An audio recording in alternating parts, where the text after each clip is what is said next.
بسم اللہ الرحمن الرحیم انما المؤمنان لیدرکوا بحسن خلقہ درجۃ الصائم القائم۔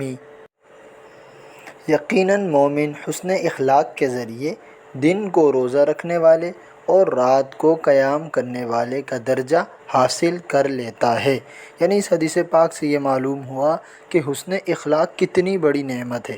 یعنی آپ اگر کسی کے ساتھ اچھے انداز میں بات کریں، اپنے رویے کو اچھا رکھیں، کسی کے ساتھ اچھے انداز میں گفتگو کریں، یعنی اپنا حسن اخلاق اچھا رکھے، تو اس شخص کی فضیلت کیا ہے جو اپنے حسن اخلاق کو اچھا رکھتا ہے، وہ اچھے انداز سے بات کرتا ہے، اچھے انداز سے ملتا ہے، تو اسے دن میں روزہ رکھنے اور رات میں عبادت کرنے والوں کے برابر کا درجہ دیا جاتا ہے۔ اگر آپ کو ویڈیو اچھی لگی، لائک کریں، شیئر کریں اور ہمارے چینل کو بھی ضرور سبسکرائب کریں۔ جزاک اللہ۔